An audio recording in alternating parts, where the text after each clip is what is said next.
Hi, this is a Soul Farm Girl. Welcome to my YouTube channel.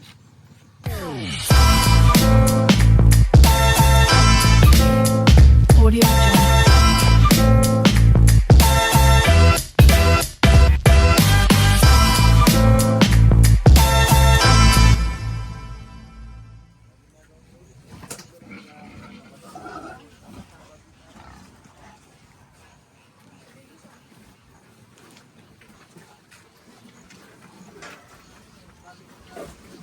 Gaganda ng mga baboy yun, linis. Bagong ligo. Oh. Ang ganda. Ang linis-linis nyo ah.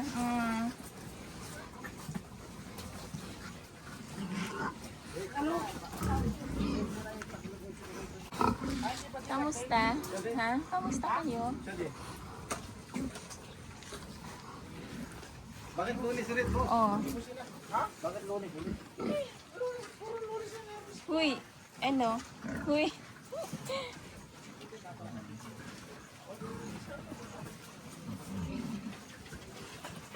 Quality. Ito mga baka. Papayat. Oh. Papayat nyo naman.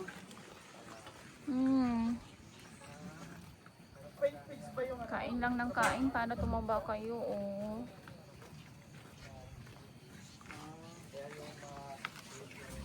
Uy, gutom na kayo, ha? Gutom na? As usual, weekend na naman. Kaya nandito na naman kami sa probinsya para magbenta ng baboy. Ito lang kasi yung time namin na weekend na makapagbenta. Kasi nga 'di ba, bumalik na sa corporate world si CPA Doc. Kaya ano man ang mangyari sa mga alaga naming baboy, naka-ready na kami. Yan. So prepared na. Kaya hindi na kami masyadong kinakabahan kung magkasakit man yung mga alagang baboy. Pero naman wag naman sana, 'di ba? Kasi sobra naman po yung pag-iingat namin. At hindi naman po lumalabas yung caretaker, masunurin naman sa mga rules and regulation namin. Kaya mapapalayo na kami sa kapahamakan.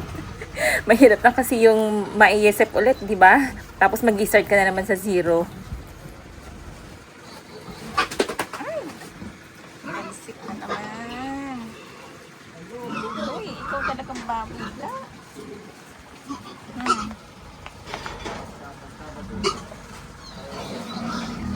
Ganda, oh. Quality. Oh, huwag ah. Tatas ka na ko eh.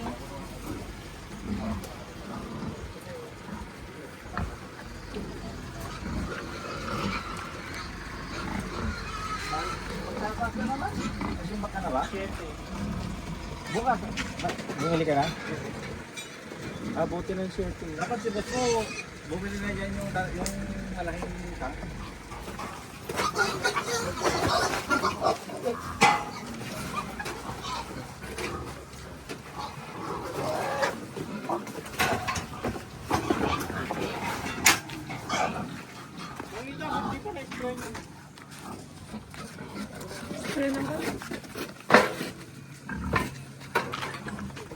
Nasa bugay nyo na lang yung sabi. Pare, front. Sige.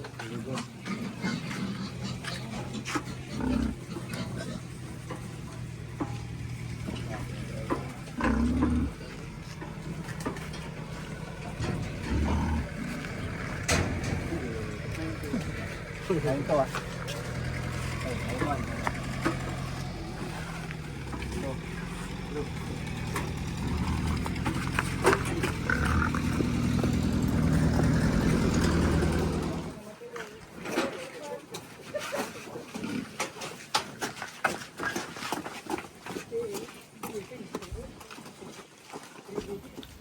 Alam nyo, minsan napapaisip na lang ako kung bakit ganito yung pinasok naming negosyo. Alam nyo yun, napakahirap ng livestock business. Kasi isang beses ka lang tamaan ng ASF, patay lahat ang alaga mong baboy. Kapag malaki naman yung investment mo, malaki din yung lugi mo, 'di ba? Lalo na kapag loan lang yung pinangnegosyo mo. Kaya mahirap eh. Yun nga din kasi yung sinabi ko kay CPA Doc na bumalik siya sa corporate world. Kaya kahit ano man mangyari sa negosyo namin, at least meron kaming other income, 'di ba? Hindi naman kami yung magmumukhang kawawa talaga o lubog na lubog dahil naubos lang naman lahat ang baboy. Kaya ingat-ingat po tayo mga kapigi.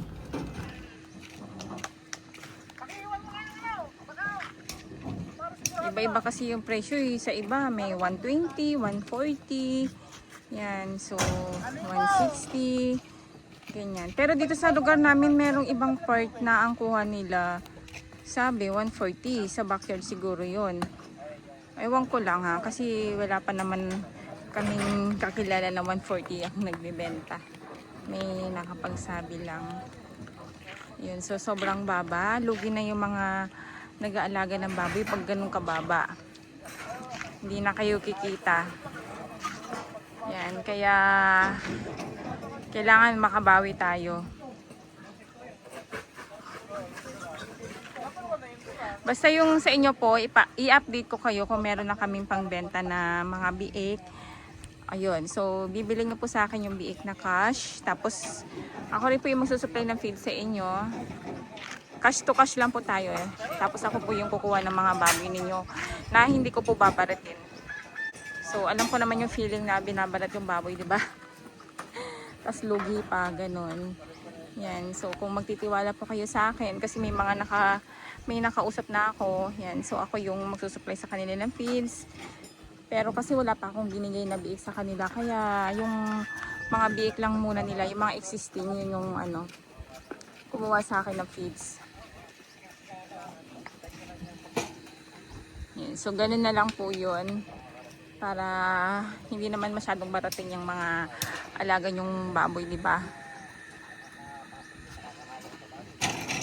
Mag-update po ako sa Facebook tsaka sa YouTube channel ko. Na lang po, follow nyo na din po yung sa TikTok account ko, sa YouTube channel tsaka sa Facebook page. Yan. So para lagi po kayo updated. Malapit pa kaming matapos.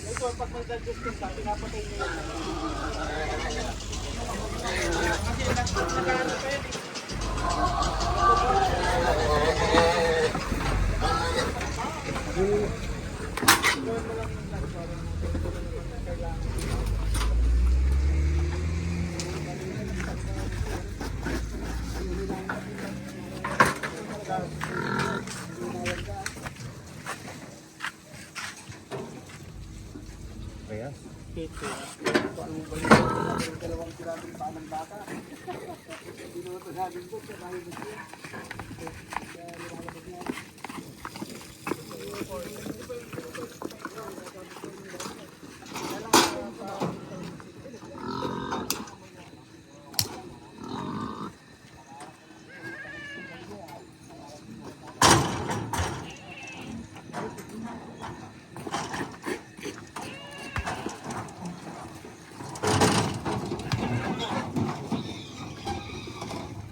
Last one.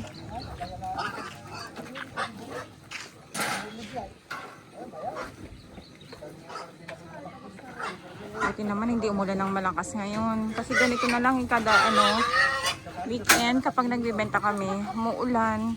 Tapos ang araw, init, ganon. Nagkakasakit ka talaga eh. Buti na lang ngayon, ambon lang, tapos bigla nawala.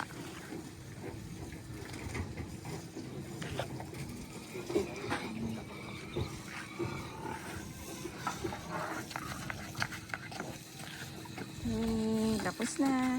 Sa mga hindi pa nakapag-subscribe, please subscribe and hit the notification bell para lagi kayo updated sa mga bagong kong video. Happy farming everyone!